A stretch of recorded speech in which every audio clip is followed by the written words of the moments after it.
أعوذ بالله من الشيطان الرجيم بسم الله الرحمن الرحيم الحمد لله رب العالمين وصلى الله على سيدنا ونبينا محمد وآله الطيبين الطاهرين اللهم صل على محمد وآل محمد وعجل فرجهم بسم الله الرحمن الرحيم اقرأ باسم ربك الذي خلق خلق الإنسان من علق اقرأ وربك الأكرم الذي علم بالقلم علم الانسان ما لم يعلم.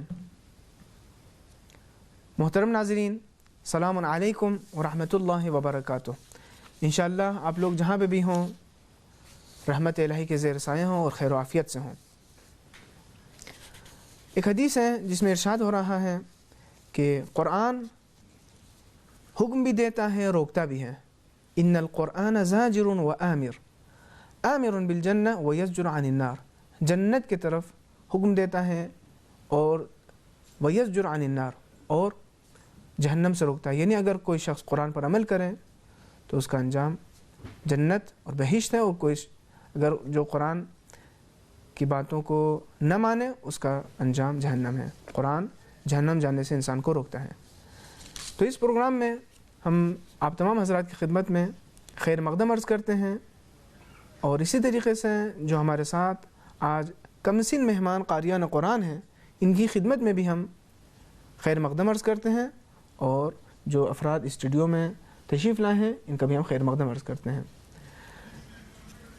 پہلے ہم آج کے مہمانوں سے چاہیں گے کہ وہ پہلے اپنا تعارف کرائیں، پھر آج کے سورہ کو ہم آپ کی خدمت میں بتائیں گے کہ آج کس سورہ کو ہم نے منتخب کیا اور کس سورہ کی تلاوت کرنا ہے. تو ہم گزارش کریں گے آج کے مہمانوں سے کہ وہ پہلے اپنا تعارف کرائیں. بسم اللہ، آپ اپنا نام بتائیے. الرحمن الرحیم. میں محمد عقیل ہوں، پاکستان سے، ڈیرہ غازی خان، پنجاب. جناب محمد عقیل صاحب، ماشاءاللہ آپ کو ہم خوش آمدید عرض کرتے ہیں. ماشاءاللہ آپ بھی اپنا تعارف کرائیے. بسم اللہ الرحمن الرحیم. میں علی رضا مطہری ہوں، پاکستان سے. ماشاءاللہ علی رضا صاحب، آپ کو بھی ہم خوش آمدید عرض کرتے ہیں. آپ اپنا تعارف کرائیے.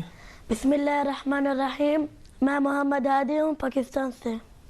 جناب محمد ہادی صاحب، آپ کو بھی ہم خوش آمدید عرض کرتے ہیں، اور ہمیں خوشی ہے کہ واقعاً آج ہمارے ساتھ کمسن قاریان قرآن ہیں. خداوند عالم انہیں حفظ و امان میں رکھے اور مزید قرأت قرآن کی توفیق عنایت فرمائے. آج ہم نے سورہ فجر کا انتخاب کیا ہے.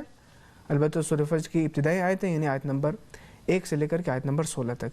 تو پہلے میں انہی آیات کی تلاوت کرتا ہوں، پھر ہمارے مہمان انشاءاللہ انہی آیات کی تلاوت فرمائیں گے.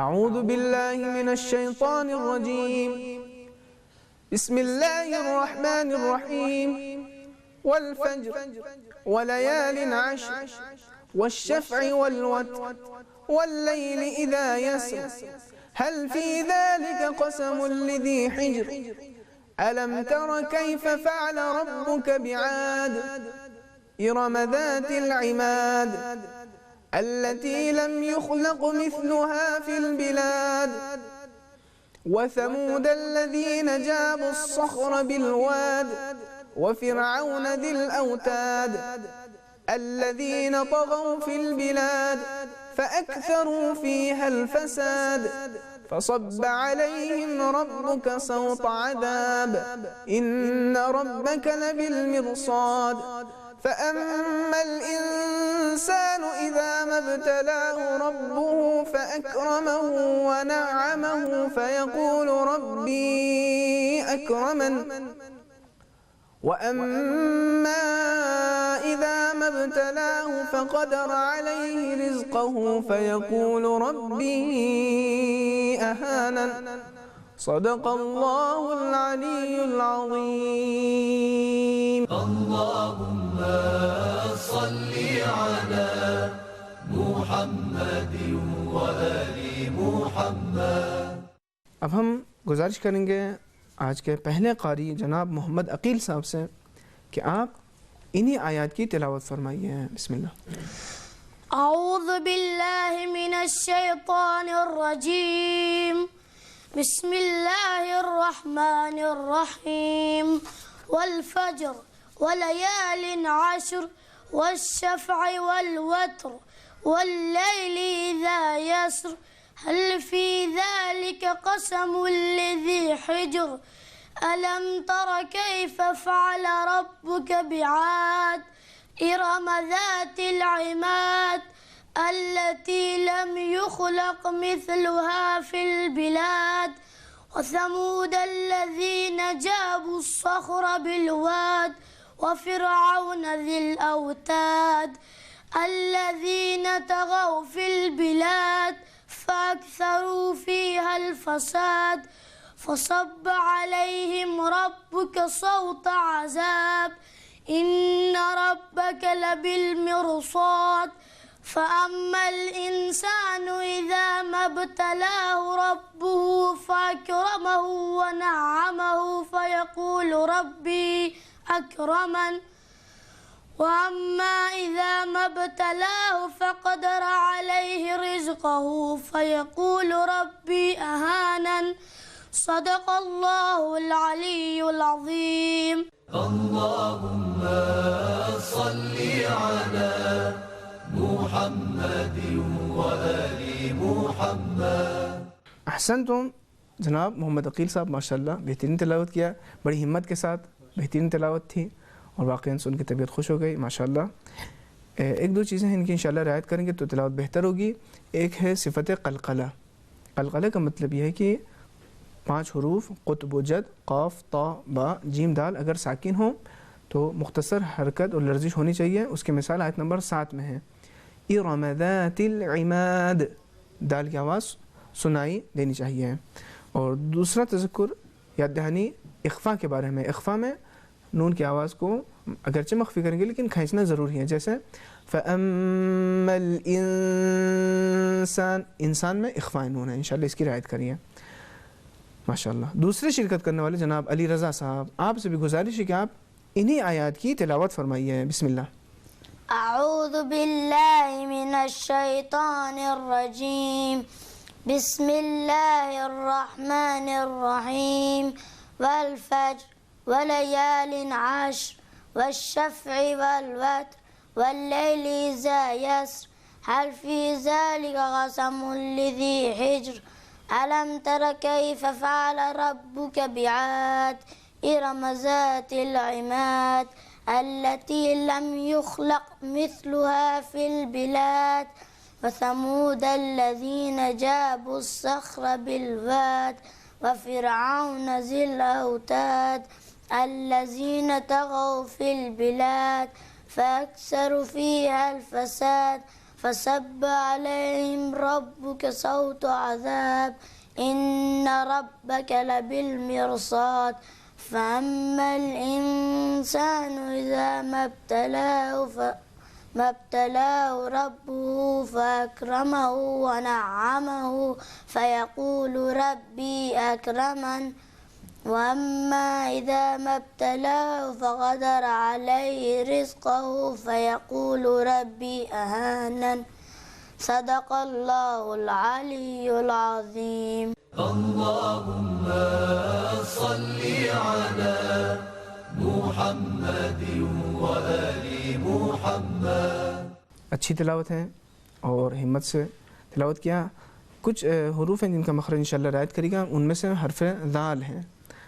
حرف ذال کا مخرج انشاءاللہ آپ توجہ کریے گا. اور فَأَكْثَرُوا، اس میں تھوڑا آپ نے واو کو کم کھینچا.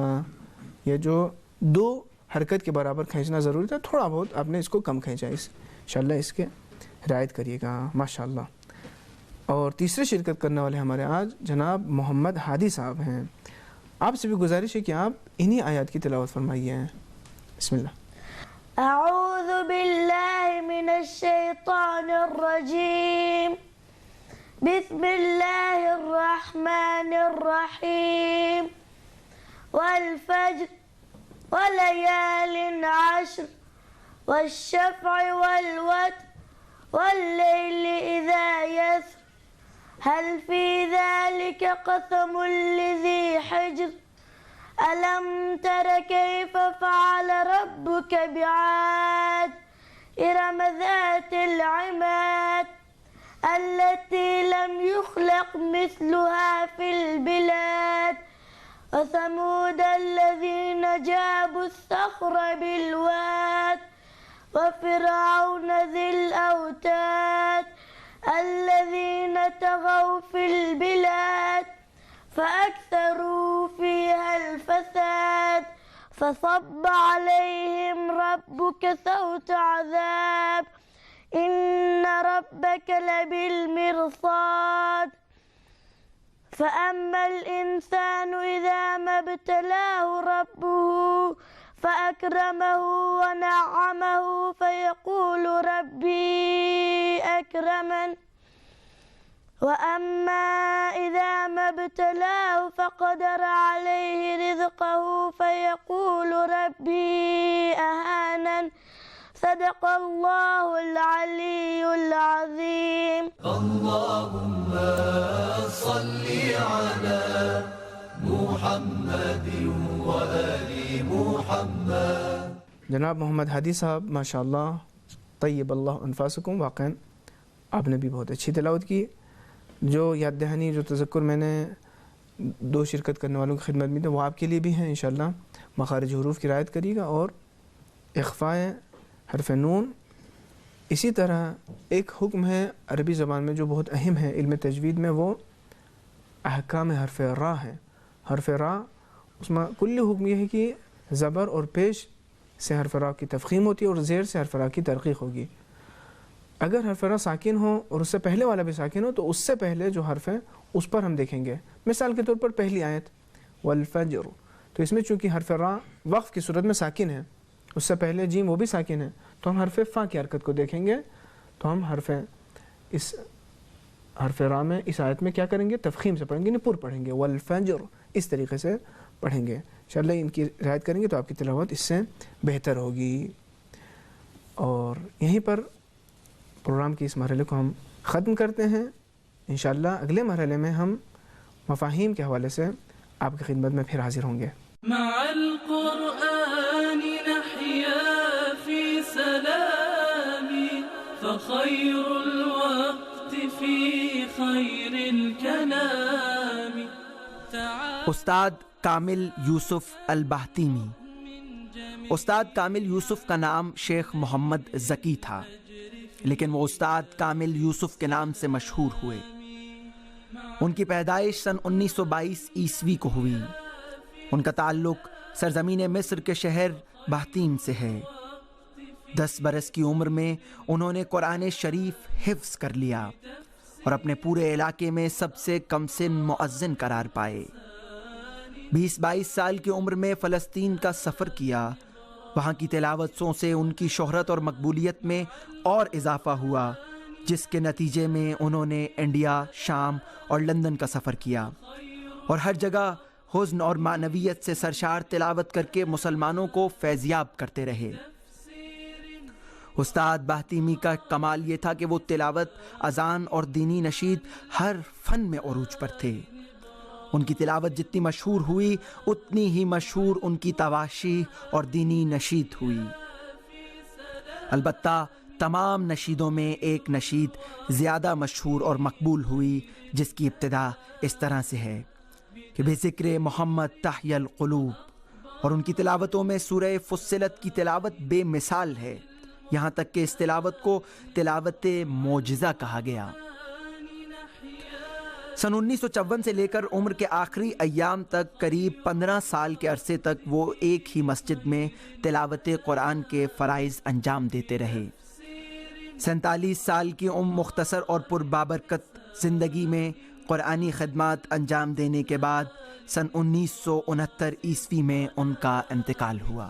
مع القرآن إحساس تسامت به الأرواح في أعلى مقام. قرآن سے متعلق ہے. جس سورہ کا آج ہم نے انتخاب کیا ہے وہ سورہ فجر ہے. سورہ فجر قرآن میں 89 نمبر کا سورہ ہے اور نزول کے اعتبار سے اگر ہم دیکھیں تو یہ 9واں یا 10واں سورہ کی جو نازل ہوا. روایتوں میں اختلاف ہے، بعض روایت میں اس سورہ کو 9واں سورہ لکھا گیا اور بعض روایتوں میں 10واں سورہ لکھا گیا. ہاں یہ اتنا مسلم ہے کہ اس سورہ سے پہلے سورہ لیل نازل ہوا اور اس کے بعد نازل ہونے والا سورہ سورہ ضحیٰ ہے. اس سورہ میں ٹوٹل 30 آیتیں ہیں. اس سورہ کی فضیلت سے متعلق حدیث ہے چھٹے امام حضرت امام جعفر صادق علیہ الصلوۃ والسلام سے کہ حضرت نے فرمایا کہ اپنی واجب اور مستحب نمازوں میں سورہ فجر کی تلاوت کرو، چونکہ سورہ فجر سورۃ الحسین ہے، سورہ امام حسین علیہ السلام ہے، اور جو شخص، امام فرماتے ہیں جو شخص سورہ فجر کی تلاوت کرتا رہے گا، پابندی سے تلاوت کرے گا، خداوند عالم اسے حضرت سید الشہداء حسین ابن علی علیہ السلام کے ساتھ محشور فرمائے گا۔ شاید اس کی وجہ یہ بھی ہو کہ اسی سورہ میں نفس مطمئنہ کا ذکر ہے، کہ جو نفس مطمئنہ بارز اور اہم مصداق اس کا خود سرکار سید الشہداء علیہ السلام ہے۔ اس سورہ کے جو اہم مطالب ہیں ان میں قیامت کا ذکر ہے اور سنت ابتلاء کا ذکر ہے، گزشتہ اقوام کے عبرت آموز واقعات کی طرف مختصر اشارہ ہے، اور پھر نفس انسان کے مراتب کو اللہ نے اس سورہ میں ذکر کیا ہے۔ اب ہم سوالوں کا سلسلہ شروع کرتے ہیں۔ سب سے پہلا سوال محمد عقیل صاحب سے پوچھنا چاہیں گے۔ محمد عقیل صاحب، آپ یہ بتائیے کہ اس سورہ کی تیسری آیت میں ارشاد ہو رہا ہے والشفع والوتر، اس کا کیا ترجمہ ہے؟ والشفع والوتر، اس کا معنی یہ ہے کہ قسم ہے جفت اور طاق کی۔ احسن، ماشاءاللہ، بہت کامل جواب ہے آپ کا۔ قسم ہے جفت اور طاق کی۔ شفع کہتے ہیں جفت کو اور وتر کہتے ہیں طاق۔ اگرچہ مفسرین نے مختلف احتمالات بیان کیے ہیں، بعض مفسرین نے کہا ہے کہ شفع سے مراد تمام کائنات ہے، چونکہ تمام کائنات کو اللہ تعالیٰ نے جفت پر خلق کیا ہے، وَمِن كُلِّ شَيْءٍ خَلَقْنَا زَوْجَيْن، اور وتر سے مراد خود اللہ تعالیٰ کی ذات ہے، چونکہ اللہ وتر ہے، ان اللہ وتر یحب الوتر۔ اور بعض لوگوں نے یہ بھی کہا ہے کہ شفع والوتر سے مراد نماز شب کی آخری جو 3 رکعتیں ہیں اس میں 2 رکعت نماز شفع کے نام سے مشہور ہے، اور آخری جو 1 رکعت ہے وہ نماز وتر کے نام سے مشہور ہے۔ اور بعض مفسرین نے یہ بھی کہا ہے کہ اس میں مطلق عدد کی طرف اشارہ کرنا چاہتا ہے اللہ، کہ اللہ اشارہ کر رہا ہے کہ عدد میں یا تو عدد جفت ہوگی یا طاق ہوگی۔ اگلا سوال اس کا جواب دیں گے علی رضا صاحب۔ آپ یہ بتائیے آیت نمبر 4، اسی کے بعد والی آیت ہے واللیل اذا یسر، کیا ترجمہ ہے؟ اور رات کی قسم وہ جانے لگے۔ احسان، ماشاءاللہ، آپ کا جواب بھی صحیح ہے، اور رات کی قسم کی جب وہ جانے لگے ہیں۔ تو اللہ تعالیٰ نے کبھی کبھی کچھ زمانوں کو اہمیت کے ساتھ ذکر کیا ہے، ان کو قسم سے یاد کیا ہے اہمیت کے لیے، ورنہ رات اور دن میں کوئی فرق نہیں ہے، لیکن کچھ اوقات ایسے ہیں کہ جن میں ایک خاص اہمیت کے حامل ہیں کچھ اوقات۔ رات کی قسم جب وہ جانے لگے، اس کا مطلب رات کا آخری حصہ ہے، یہ وہی حصہ ہے کہ جو وقت سحر کے نام سے مشہور ہے، اور اس کی بڑی فضیلت ہے، خصوصاً نماز شب کی بڑی تاکید ہوئی ہے اس وقت کی۔ اگلا سوال اس کا جواب دیں گے محمد ہادی صاحب۔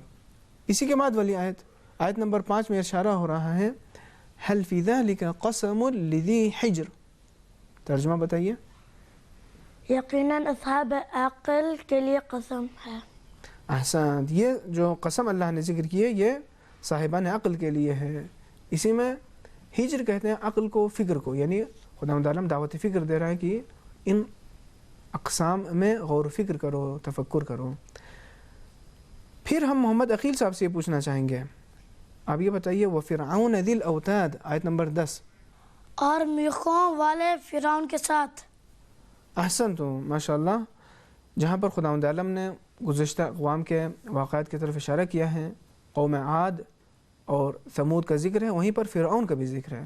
فرعون ذی الاوتاد، اوتاد وتد کی جمع ہے، جو بعض مفسرین نے یہی کہا ہے میخ یا کچھ کیلیں تھیں جس سے فرعون اپنے دشمنوں کو تکلیف دیتا تھا، قیدیوں کو اسی کیلوں کے ذریعے باندھ دیا کرتا تھا۔ اور بعض لوگوں نے یہ کہا ہے اوتاد سے مراد لاؤ لشکر ہے، یعنی فرعون کی جو لشکر والا تھا۔ دو تفسیر اس سلسلے میں ہوئی ہیں۔ علی رضا صاحب آپ یہ بتائیے ان ربک لبالمرصاد، آیت نمبر 14۔ اور خداوند تم کو دیکھ رہا ہے۔ خوب، احسن، تو آپ کا جواب یعنی مفہومی اعتبار سے صحیح ہے، یعنی اس آیت میں خداوند عالم یہ فرمائے یقیناً تمہارا پروردگار، تمہارا رب تمہاری طاق میں ہے۔ نتیجہ یہی ہے کہ انسان کو اللہ تعالیٰ دیکھ رہا ہے۔ اگر انسان اپنی پوری زندگی میں صرف اسی ایک آیت کو مد نظر رکھتے ہوئے اپنے اعمال انجام دے تو یقیناً کبھی خطا و لغزش کا شکار نہیں ہوگا، اگر وہ اس بات کا خیال رکھے گا کہ اللہ تعالیٰ ہمیں دیکھ رہا ہے. خوب احسنت. اور آخری سوال آج کا ہم پوچھنے چاہیں گے محمد ہادی صاحب سے. جو آخری آیت آپ نے پڑھا, آیت نمبر 16, وَأَمَّا إِذَا مَبْتَلَاهُ فَقَدَرَ عَلَيْهِ رِزْقَهُ فَيَقُولُ رَبِّي أَهَانَنِ, اس کا کلی ترجمہ بتائیے. جب اللہ انسان کو آزماتا ہے اور اس کا روزی کم کرتا ہے تو انسان کہتا ہے کہ خدا نے توہین کیا. واہ ماشاء اللہ, احسنت. آیت لمبی تھی, ترجمہ بھی سخت ہے, لیکن بہترین جواب دیا آپ نے محمد ہادی صاحب, ماشاء اللہ. خداوند عالم اس آیت میں اور اس سے پہلے والی آیت میں ارشاد فرما رہے کہ انسان کی طبیعت اور فطرت میں یہ ہے کہ عموماً ایسا ہے کہ جب انسان کو اللہ تعالیٰ کچھ رزق دیتا ہے, کچھ انعام کرتا ہے, اکرام کرتا ہے, احترام کرتا ہے, تو انسان غرور کا شکار ہوتا ہے اور کہتا ہے کہ اللہ نے ہمیں اکرام کیا ہے, ہمارا بہت بڑی عزت بخشی ہے اللہ نے مجھے. لیکن اس کے برعکس اگر اللہ تعالیٰ روزی میں تنگ کر دیں, وہی نعمت جو اللہ نے دی ہے اسی میں کمی کر دے یا نعمت کو سلب کر دیں, تو انسان بہت جلدی مایوس ہو جاتا ہے اور کہتا ہے اللہ نے کیسے مجھے توہین کر دی ہے. ایسا نہیں ہونا چاہیے, بلکہ ہر حال میں ہمیں اللہ کی طرف متوجہ رہنا چاہیے, چاہے ہمیں نعمت ملے یا ہمیں مشکلات اور سختیوں میں اللہ تعالیٰ امتحان لینا چاہیں, ہر حال میں ہمیں شکر اور صبر سے کام لینا چاہیے. تو یہیں پر مفاہیم کا مرحلہ بھی ختم ہوتا ہے, اور اسی کے ساتھ انشاءاللہ ایک مرحلہ اور ہے کہ جس میں ہم اس پروگرام کے نتیجے کا اعلان کریں گے. تب تک ہمارا ساتھ دیجیے گا. اللهم صل على محمد وآل محمد وعجل فرج آل محمد. محترم ناظرین, آج کے اس پروگرام کا یہ آخری مرحلہ ہے جس میں ہم نتیجے کا اعلان کریں گے. اور پہلے تو ہم شکریہ ادا کرتے ہیں ہم اپنے کمسن قاریان قرآن کا, انشاءاللہ آئندہ ان کے لیے روشن ہے. پروگرام کا نتیجہ کچھ اس طرح ہے. پہلے شرکت کرنے والے جناب محمد عقیل صاحب ہیں, انہوں نے تلاوت قرآن میں 8 نمبر حاصل کیا اور مفاہیم میں پورے 10 نمبر ان کے ہیں, تو ٹوٹل ان کے پوائنٹس 18 ہیں. دوسرے شرکت کرنے والے جناب علی رضا صاحب ہیں, انہوں نے تلاوت قرآن میں 7.5 نمبر حاصل کیا. مفاہیم میں ان کے بھی 10 امتیاز ہیں, 10 پورے, تو ان کے 17.5 پوائنٹس ہیں. اور تیسری شرکت کرنے والے جناب محمد ہادی صاحب ہیں, انہوں نے بھی تلاوت قرآن میں 8 نمبر حاصل کیا اور مفاہیم میں ان کے بھی پورے 10 میں 10 پوائنٹس ہیں. تو جیسا کہ آپ متوجہ ہو گئے, آج الحمدللہ نتیجہ بالکل نزدیک تھا اور زیادہ فرق نہیں ہے. محمد عقیل صاحب اور محمد ہادی صاحب ان دونوں کے پوائنٹس 18 ہیں. لیکن چونکہ ہم مجبور ہیں کہ ایک آدمی کو بحیثیت ونر کے اعلان کریں, لہٰذا ہم ایک سوال پوچھنا چاہیں گے. محمد عقیل صلی اللہ علیہ وسلم اور محمد ہادی صلی اللہ علیہ وسلم, آپ میں سے جو بھی جواب دے گا, جلدی جواب دے کر ہاتھ اٹھائے گا, اس کو ہم بحیثیت ونر کے اعلان کریں گے. سوال یہ ہے کہ یہ سورہ فجر جو ابھی آپ نے پڑھا, خود لفظ فجر کا کیا ترجمہ ہے؟ محمد ہادی صاحب نے پہلے اعلان کیا آمدگی کا, کیا ترجمہ ہے فجر کا؟ اور فجر کی قسم. کیا ترجمہ ہے؟ خود لفظ فجر کا کیا مفہوم ہے؟ اور فجر کی قسم. آیت کا ترجمہ آپ صحیح کر رہے ہیں, والفجر, لیکن ہمارا سوال یہ کہ فجر کسے کہتے ہیں؟ فجر, آپ بتائیے. نماز فجر, صبح. احسن. تو ہم محمد عقیل صاحب سے ہم اس جواب کو قبول کریں کہ فجر کہتے ہیں صبح کو یا سویرے کو, صبح سویرے. در حقیقت لفظ فجر یعنی شگافتہ کرنا. جب روشنی آتی ہے, سویرا ہوتا ہے, تو ظلمت کو چیر کے ایک نور دکھتا ہے, اسی کو فجر کہتے ہیں. اگرچہ آیت کا ترجمہ محمد ہادی صلی اللہ علیہ وسلم نے بھی صحیح کیا تھا, لیکن چونکہ ہمیں نے لفظ فجر کے بارے میں سوال کیا تھا, تو لفظ فجر کا ترجمہ وہی صبح یا سویرا ہے. تو اس اعتبار سے محمد عقیل صاحب کو ہم آج کے پروگرام میں کامیاب ہونے کا اعلان کرتے ہیں, آپ کو مبارکباد پیش کرتے ہیں. اور بارگاہ خداوند عالم میں یہ دعا ہے کہ ہمارے ان تینوں مہمان حافظان اور قاریان قرآن کو, کہ جنہوں نے واقعاً اچھی تلاوت بھی کی اور مفاہیم کے سوالوں کے جواب دیے, مزید توفیق دے کہ زندگی کے ہر مرحلے میں قرآن سے مانوس رہیں. اور خداوند عالم سے یہ دعا ہے کہ خداوند عالم ہمیں بھی دنیا اور آخرت میں قرآن اور اہل بیت علیہم السلام سے جدا نہ فرما. والسلام علیکم ورحمۃ اللہ وبرکاتہ. نبض حياتي قرآني طه